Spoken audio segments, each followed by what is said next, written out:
Así que hoy vamos sobre este párrafo 13 de la exposición de la confesión de fe. Ciertamente, hermanos, como hemos querido aclarar, nosotros tomamos como punto de partida nuestra confesión de fe.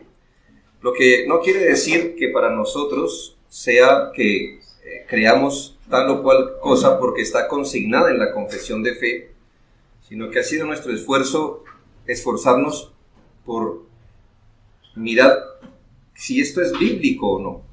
Pues la virtud de la confesión de fe está en la manera de expresar lo que creemos, dice la Escritura, pero valga la pena siempre decir que nuestro fundamento no es la confesión, pero es la Biblia, y honraremos la confesión en tanto se apegue a la Escritura, que es lo que hemos venido estudiando. Hay asuntos, hermanos, como bien se afirma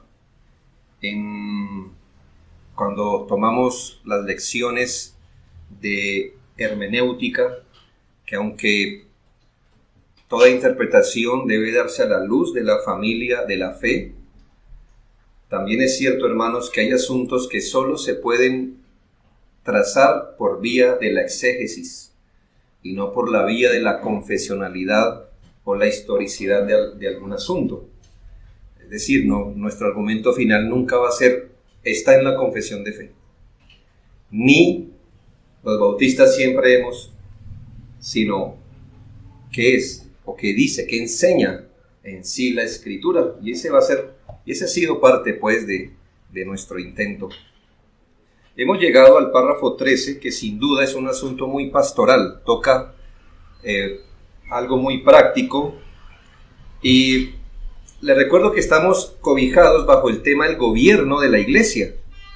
Es decir, que esto todavía hace parte de nuestro entendimiento de el gobierno de la iglesia. Primero, qué implica el gobierno, pero hasta dónde alcanza el gobierno de la iglesia. Y aquí vemos en el párrafo 13, dice: ningún miembro de la iglesia, por alguna ofensa recibida, habiendo cumplido el deber requerido de él hacia la persona que le ha ofendido, debe perturbar el orden de la iglesia, o faltar a las reuniones de la iglesia, o abstenerse de la participación de ninguna de las ordenanzas por tal ofensa de cualquier otro miembro, sino que debe esperar en Cristo mientras prosigan las actuaciones de la iglesia. Y este es el asunto que vamos a tratar hoy en 3 sesiones, si Dios quiere. Visto de forma general, podemos ver que el gobierno de la iglesia abarca todo lo que implique las funciones de la iglesia, es decir, donde Dios haya puesto una tarea a la iglesia para hacer, allí el gobierno de la iglesia lo cubre. Por eso es muy importante, hermanos, reconocer cuáles son las tareas de la iglesia, qué Dios le ha encomendado exactamente a la iglesia. ¿Por qué? Porque si Dios ordenó algo, inmediatamente el gobierno de la iglesia abarca ese asunto. Todo lo que Dios le ha encargado a la iglesia como un deber, también le ha dado una administración a la iglesia para que gobierne allí. Es más, ha dado el gobierno de la iglesia y ha dado herramientas para que la iglesia pueda cumplir su llamado. Entonces Dios comisiona, vamos a hablar, recuerdo que es una de las primeras lecciones que vimos, que pudiéramos generalizar cuál es el llamado que Dios le ha hecho a la iglesia en 3 asuntos. Digo generalizar, hermanos. Primero, todas las iglesias han sido llamadas e instituidas por Dios para ser un centro de adoración a Dios. La adoración es uno de los propósitos de la existencia de las iglesias.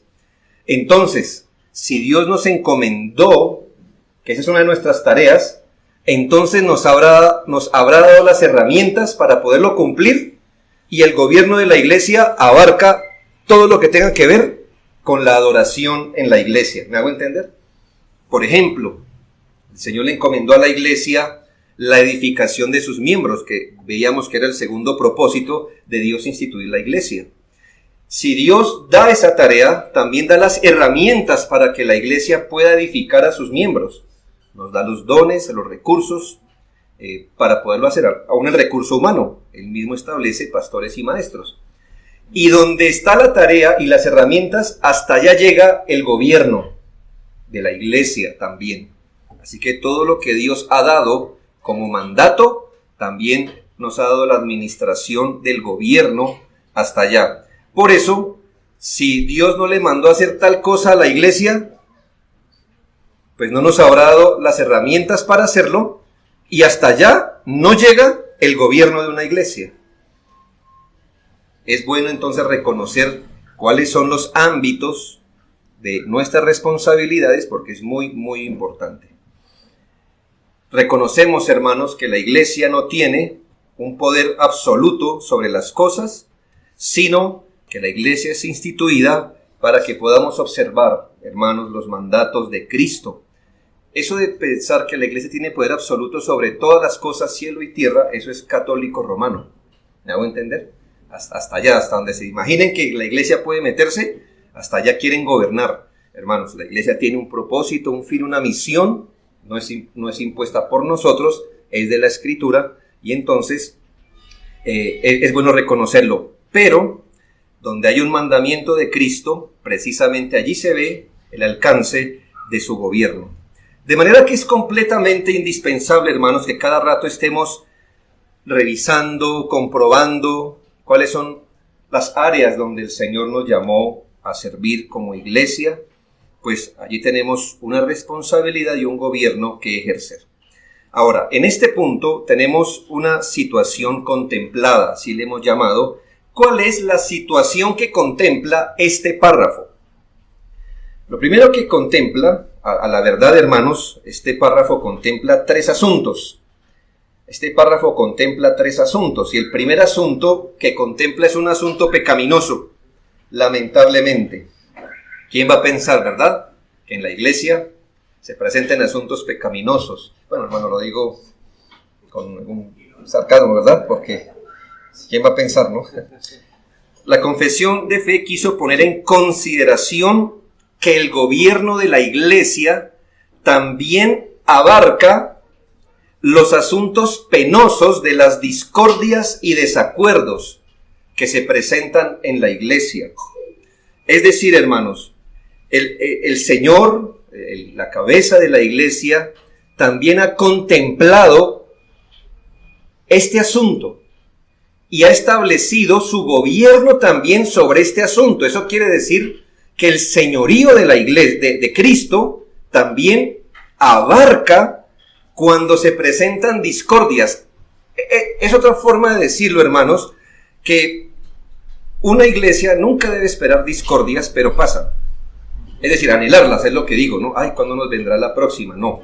Pero, hermanos, va a pasar. Y nuestra cabeza, que es Cristo, contempló eso. Y allí también Él ejerce señorío.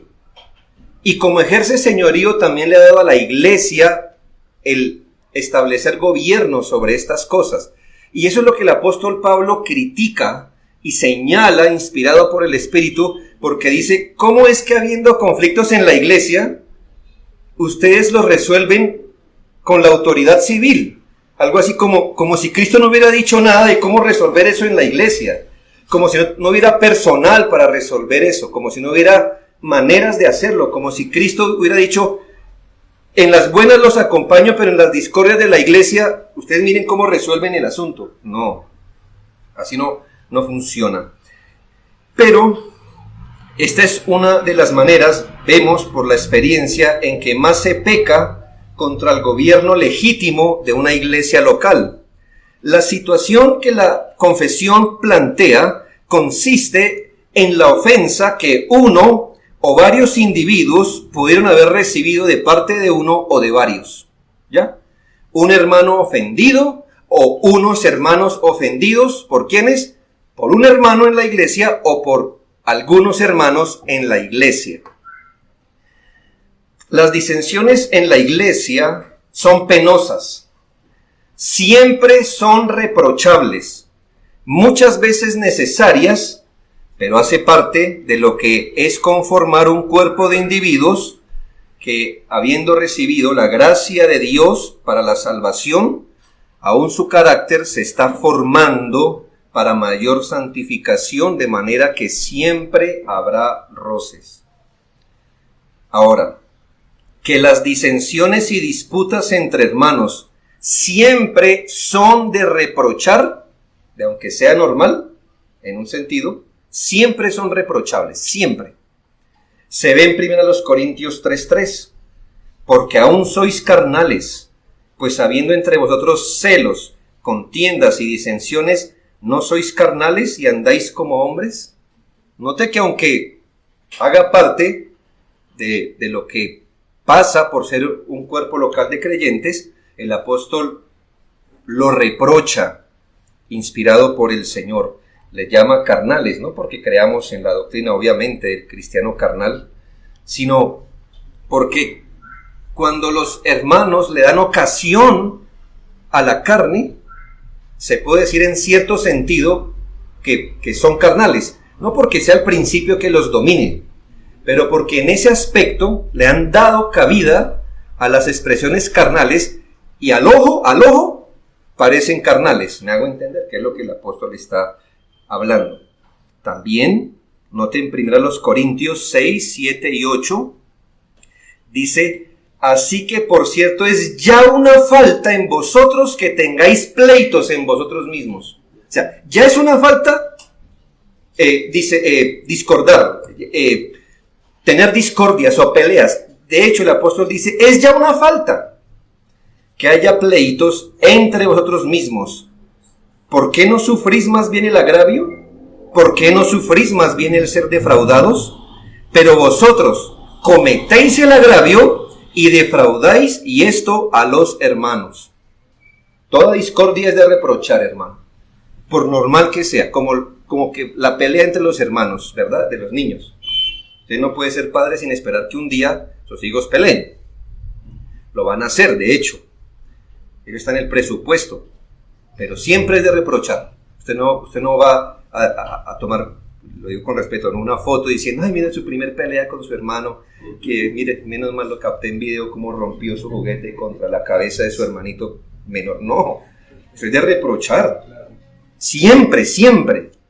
Aunque haga parte del desarrollo de la iglesia, en este caso, Gálatas 5, 13 al 15, dice, porque toda la ley en esta sola palabra se cumple: amarás a tu prójimo como a ti mismo. Pero si os mordéis y os coméis unos a otros, mirad también que no os consumáis unos a otros. El apóstol Pablo está usando una figura, sí, exagerada, sí, pero esa es la idea, llamar la atención.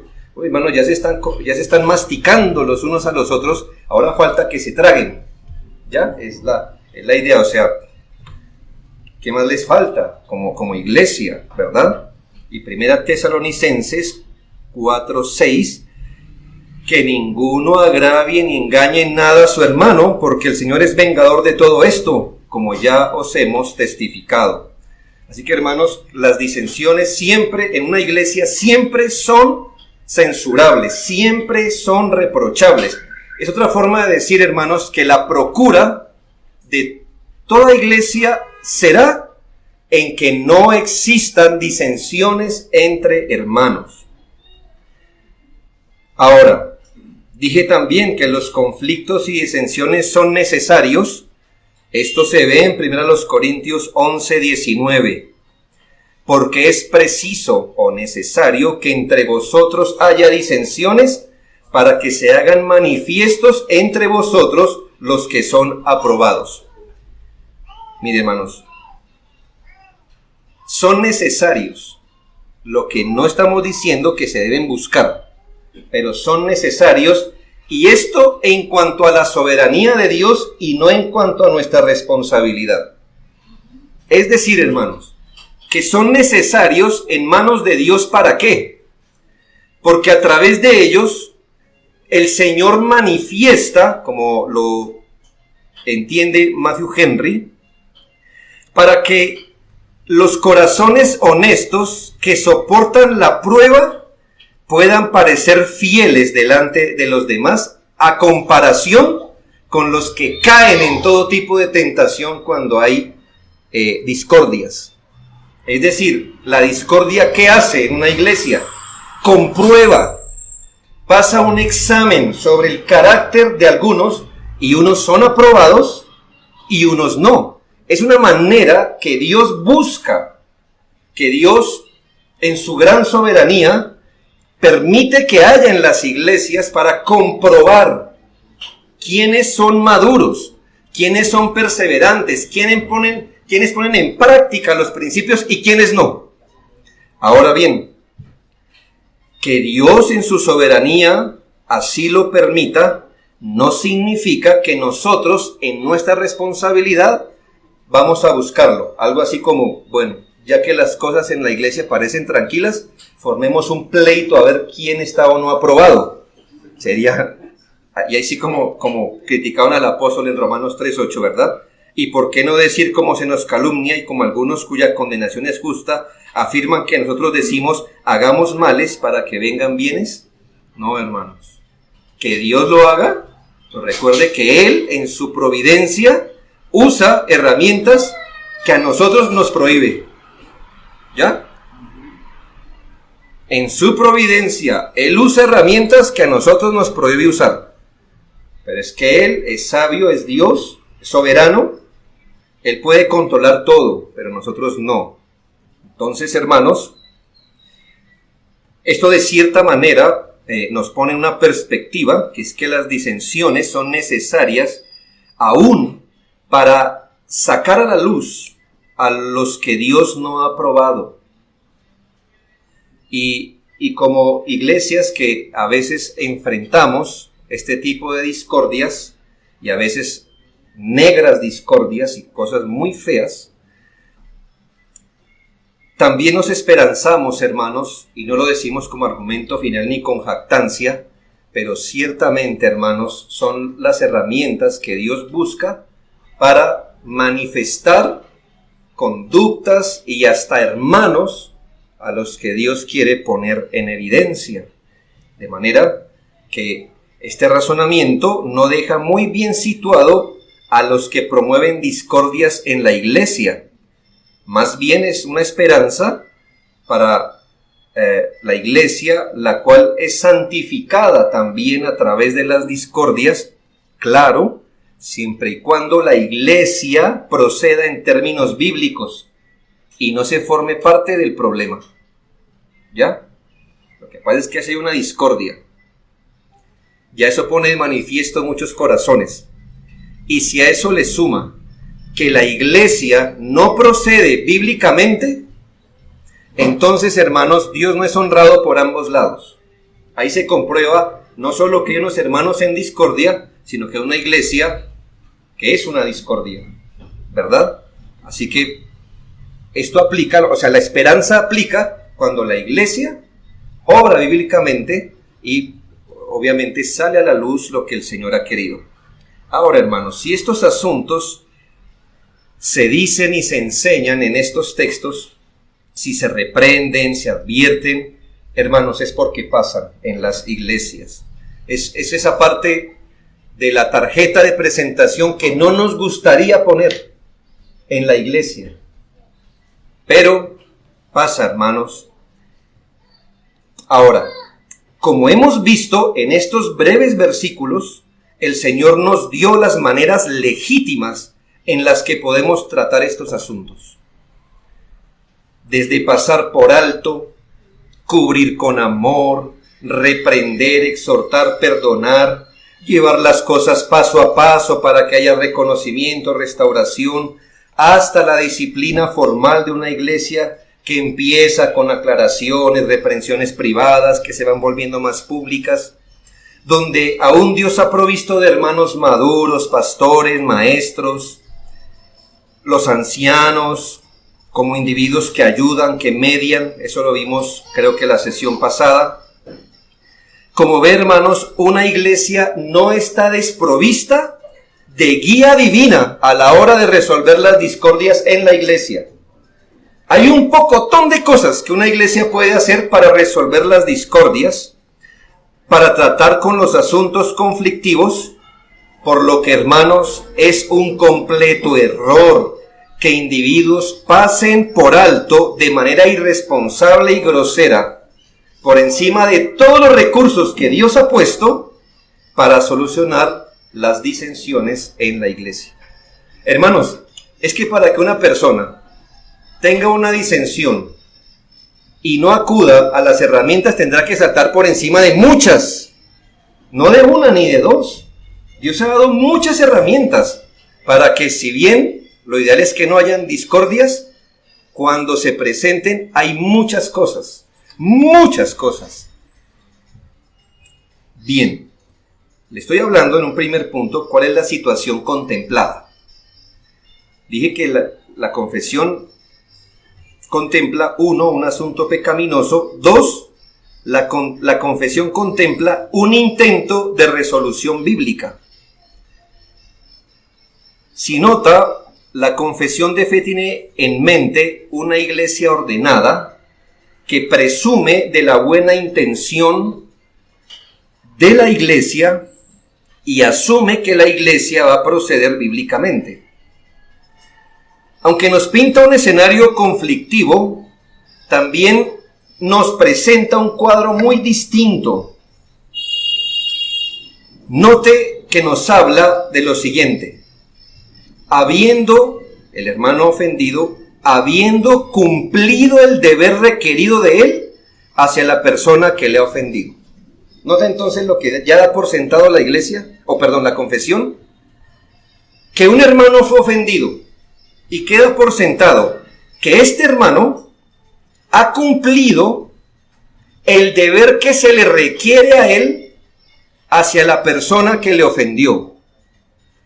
Entonces, hermanos, ya vimos eso, recordemos, hace un mes, cuál es el deber de quien ofende, o si me ofenden, en los diferentes casos que esto se pueda dar. Pero aquí la confesión, ¿qué está dando por sentado? Pues que el hermano hizo lo que bíblicamente debe hacer, y gloria a Dios por eso. Esto nos presenta un cuadro muy distinto de la manera como lamentablemente se enfrentan estos asuntos por parte de los hermanos en la iglesia.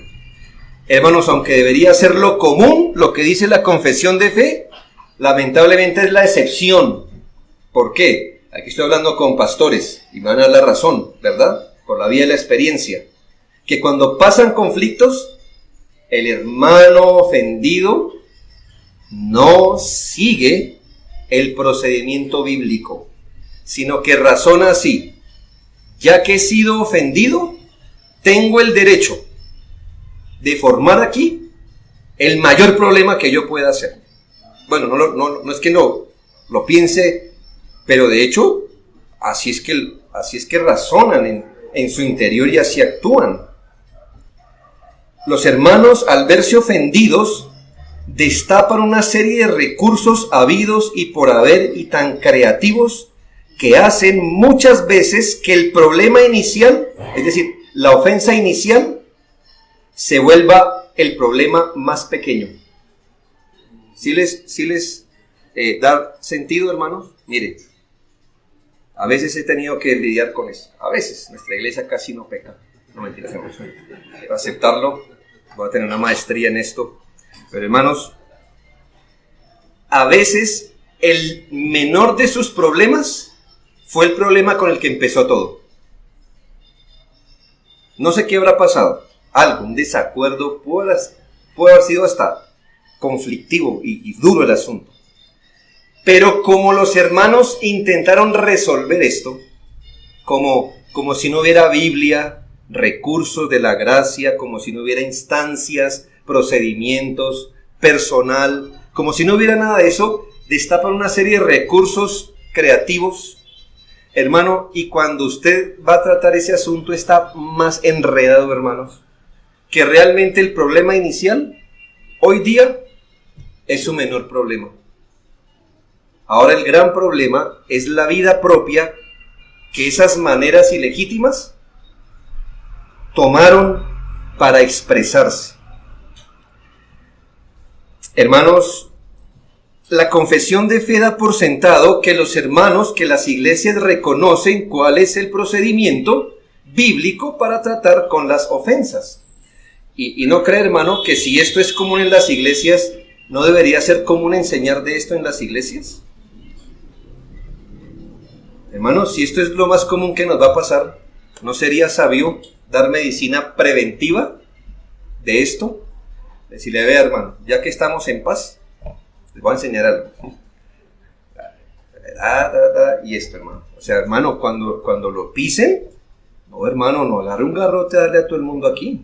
Hermano, vea, hay procedimientos, usted lo puede enseñar. Al menos para que haya ese recurso, ¿verdad? Y que los hermanos entiendan por dónde se han de dirigir. Aclaro que he llamado a Mateo 18, como bien lo expliqué la vez pasada, el procedimiento de resolución bíblica y formal de conflictos personales. Es lo más común, resolución bíblica y formal de conflictos personales. ¿Por qué? Porque como señalé, hermanos, también la Biblia nos indica que hay procedimientos no formales. ¿Me hago entender? Esa hace parte de nuestros recursos con los que el Señor nos ha ayudado. Mire, hermano, hay recursos formales como Mateo 18. Si tu hermano peca, etcétera, usted va allí.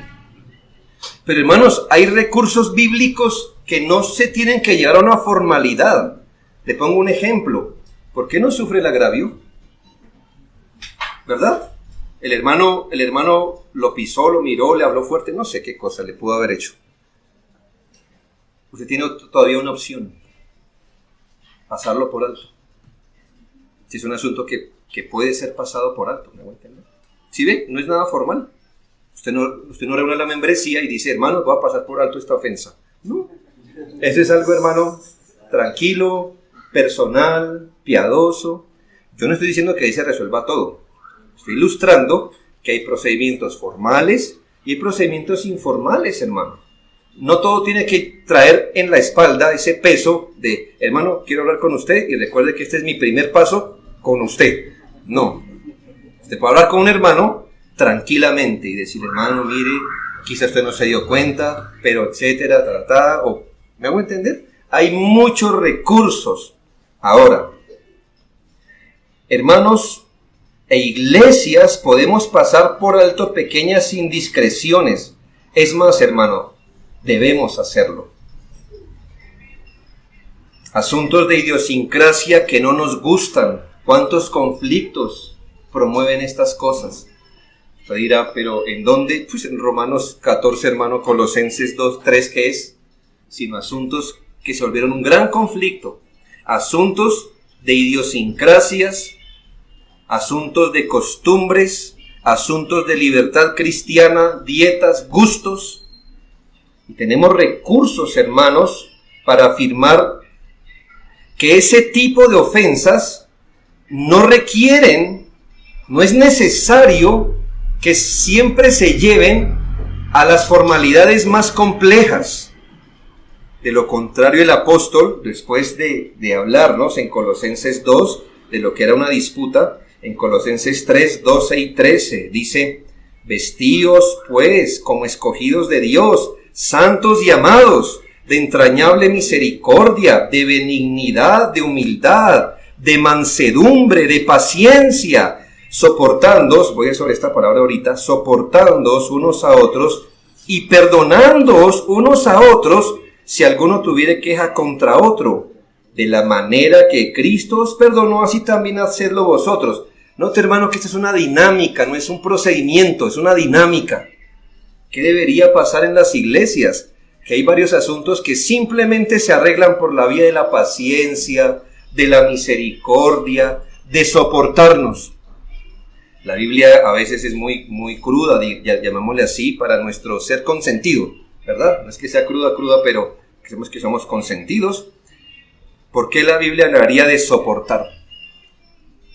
Se ha preguntado esa palabra, si se usa en el contexto matrimonial, no quedaría bien, ¿verdad? Mi hija, la estoy soportando, ¿verdad? Se ve ¿Por qué? Porque soportar tiene una connotación como que se me está poniendo duro sobre la paciencia. Pero no, hermano, es la palabra que usa el apóstol aquí, anejomai o anejomi, literalmente significa aguantar, padecer, sufrir, tolerar. Y el apóstol la involucra en la iglesia, es decir, sopórtense, aguántense, o tolérense, súfranse unos a otros. Si eso le produce sufrimiento, súfralo. Esa es la forma, ¿me hago entender? Hay asuntos que pueden y deben ser tratados así. No hay ningún problema.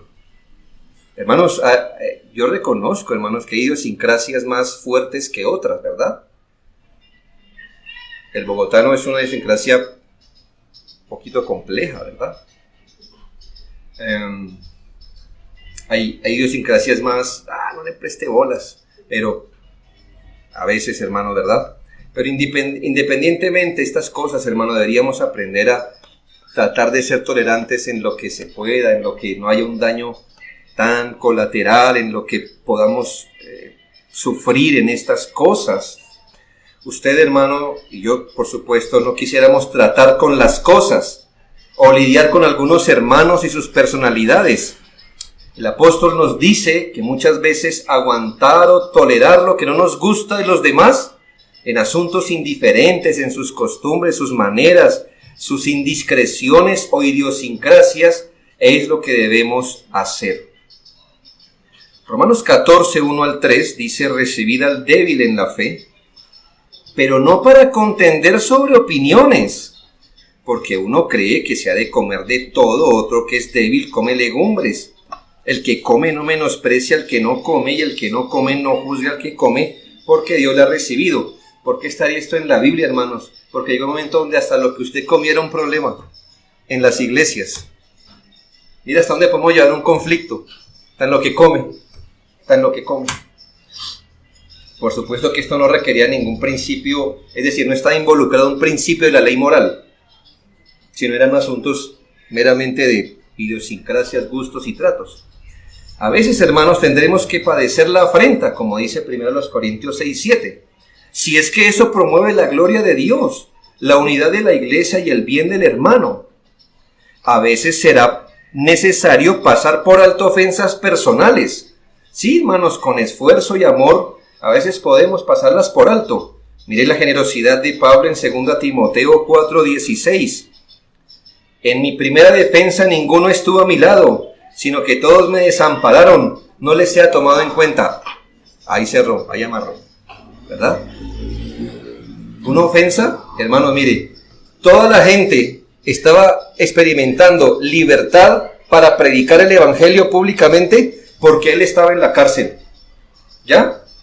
Todas las iglesias estaban disfrutando de una bendición gracias a que él estaba siendo martirizado. ¿Y qué hicieron todos? Lo abandonaron. Ni simpatía mostraron, es decir, estaban bebiendo del fruto del árbol de Pablo, pero Pablo estaba en prisión y nadie se acordó. ¿Y qué dice él? No les sea tomado. Dejemos eso de ese tamaño. Se los hace saber, porque no era justo, pero les deja ese tamaño. ¿Así se resuelven todas las cosas? No, pero es una manera de resolverlo. Primera de Pedro 4:8 dice: y ante todo tened entre vosotros ferviente amor, porque el amor cubrirá multitud de pecados. Y aquí es necesario, hermanos, si usted sigue adelantando y investigando, no es lo mismo cubrir que encubrir. Encubrir es una acción pecaminosa. Aquí cubrir es otra cosa, ¿verdad? Pero algo es importante, y es que la Biblia le habla con estas palabras al que recibe la contradicción, no al que la causa. Mire, aquí se le habla al ofendido: cubra con su amor multitud de pecados. No le está hablando al que ofende. Lo digo, hermanos, porque muchas personas les aparece la Biblia a la hora de ofender. Biblia que no les aparece cuando ofenden.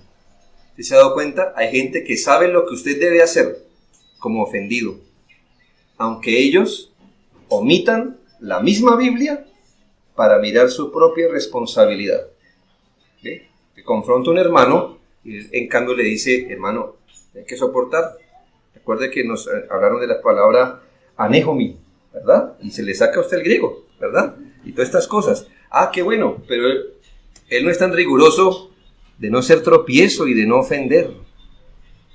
Pero aún así, hermanos, el amor cubrirá multitud de pecados, de aquellos pecados que con amor, paciencia, que con un trato normal, digamos, bíblico, se puede solucionar. Cada cual debe estar muy pendiente de no ofender. El apóstol Pablo dice, pero vosotros cometéis el agravio y defraudáis, y esto a los hermanos. Así que uno debe estar muy cuidadoso como anda. Muy cuidadoso como anda. Bien, ¿qué más considera o contempla la confesión? Vimos 1, un asunto pecaminoso. 2, un intento de resolución bíblica. 3, una condición de insatisfacción. ¿Qué contempla la confesión de fe en este párrafo?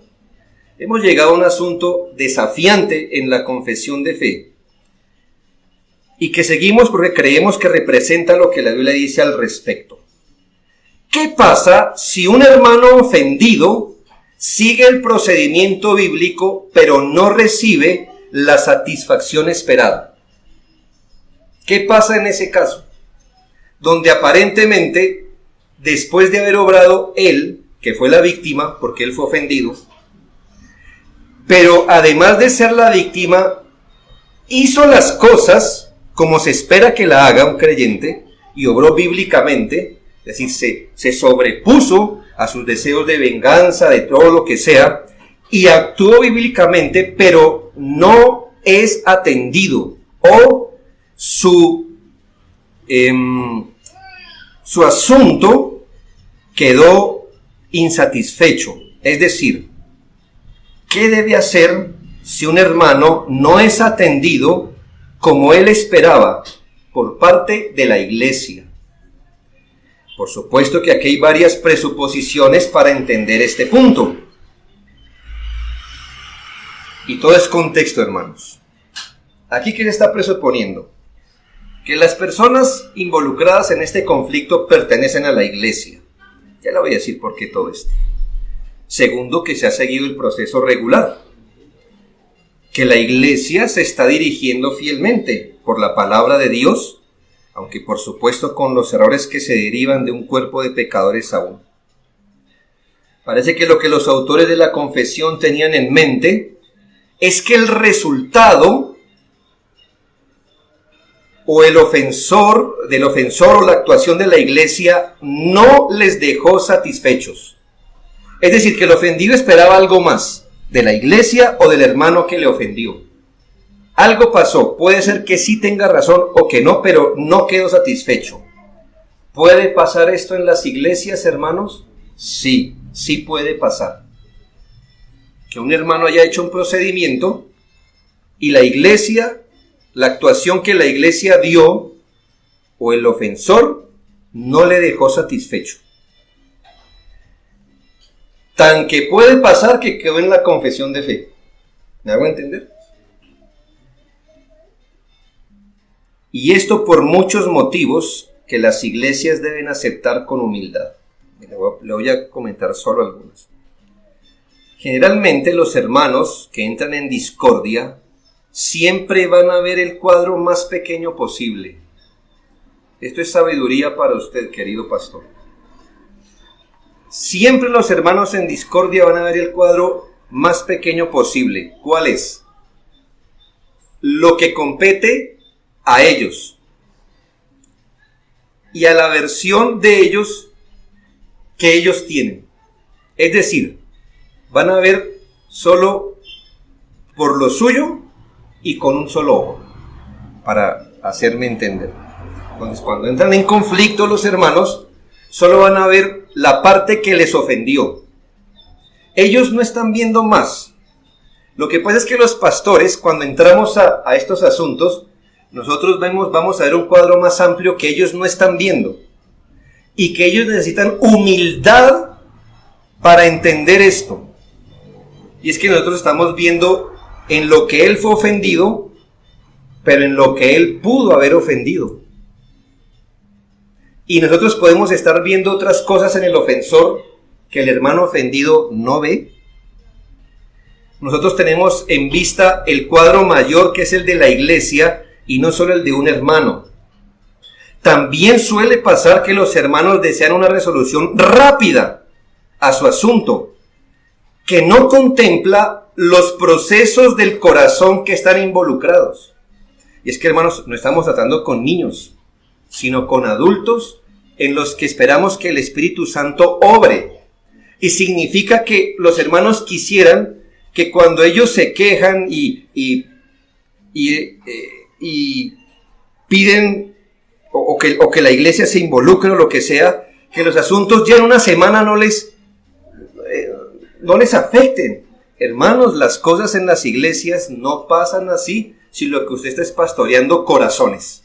Si usted pastorea conductas, eso es muy fácil de hacer.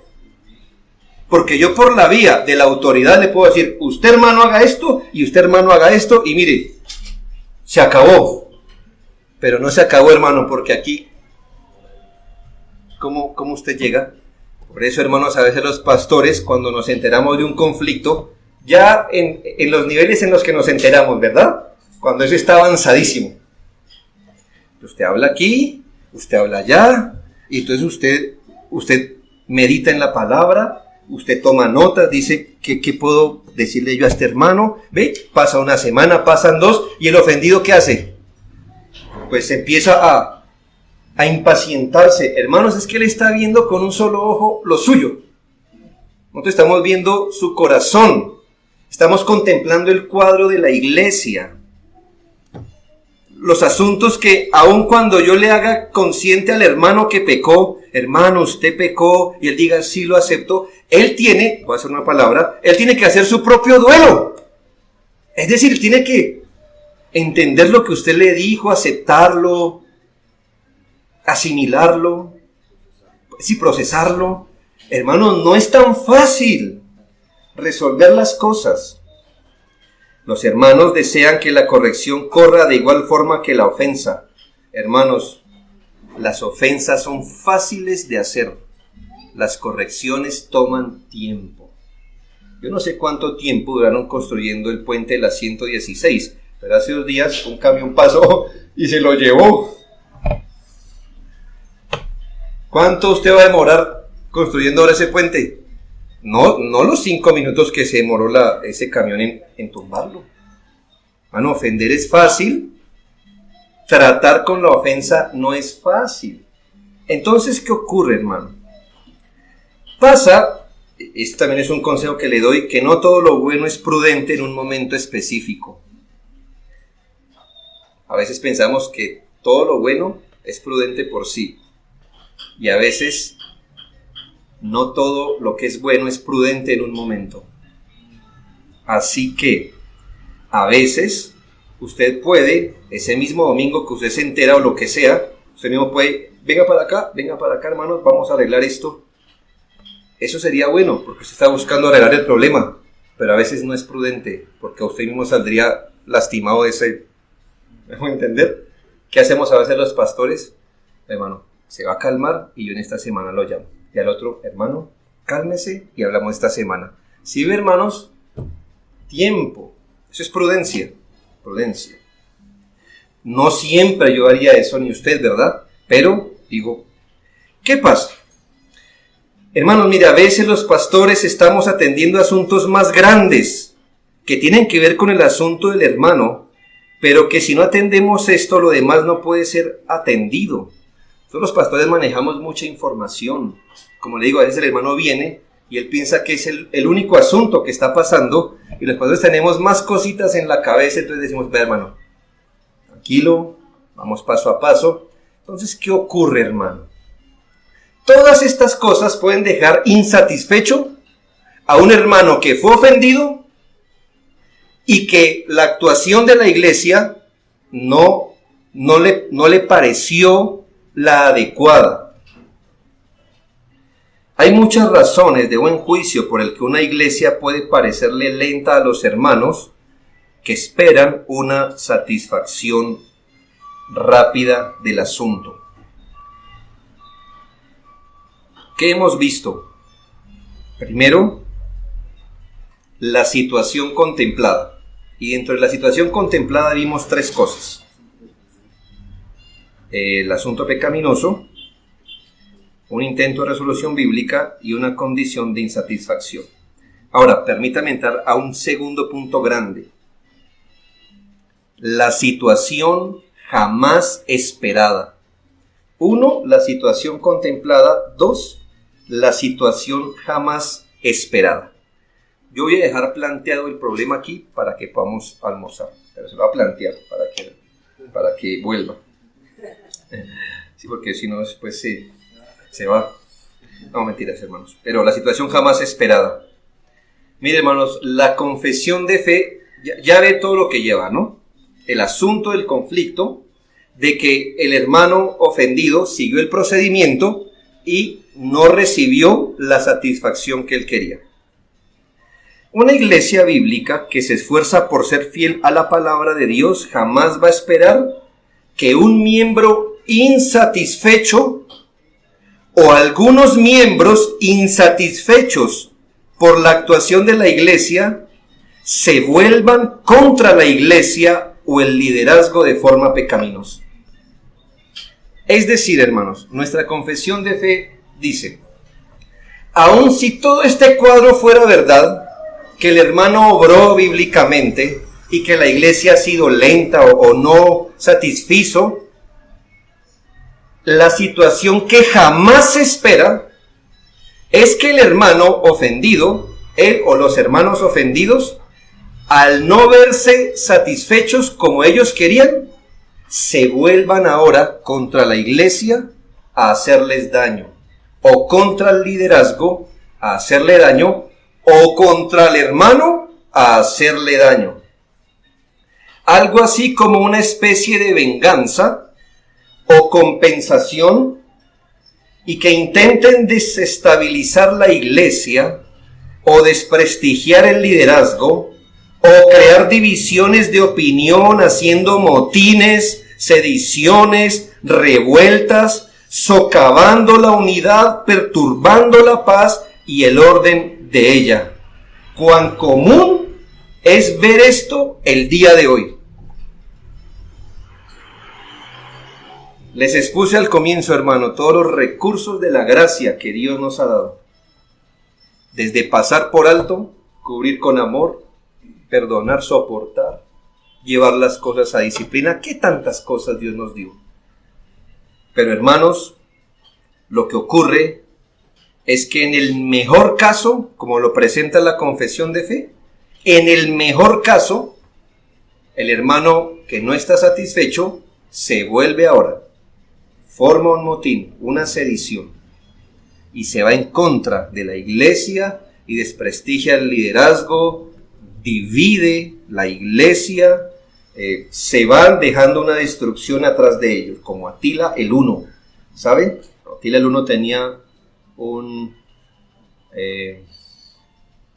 una forma de distinguirlo, decían, ¿no? Era obviamente una hipérbole, pero decía que donde Atila el Huno pasaba no volvía a crecer la hierba. Los hermanos de espíritu de Atila el Huno, ¿verdad? Como no fueron satisfechos, ahora nadie lo estará. Y van a procurar hacer el mayor mal posible. Creo, hermanos, que estos hermanos, en caso que lo sean, se han dejado permear por el espíritu revoltoso que acompaña a algunos países democráticos el día de hoy, donde es muy común, hermano, que si usted no le pasó su transporte, pues reúna otros 10, hermano, y tape el Transmilenio. ¿Y qué hacemos? ¿Verdad? Es decir, ¿qué importa si hay madres que van a trabajar? Si no importa. Si usted se vio insatisfecho, pues todos estarán insatisfechos, dañando todo a su paso, romantizando el derecho a reclamar por sus cosas, así sea dañando el bien común. hermanos que al no estar satisfechos y al no estar tranquilos, tienen la filosofía de si no estoy tranquilo yo, nadie lo estará. Y si yo no estoy en paz, nadie lo estará. Y voy a hacer lo posible para hacer esto. En este caso, la confesión señala que ningún miembro, en el mejor caso, porque ese es el mejor caso de un hermano que obró bíblicamente, en el mejor caso,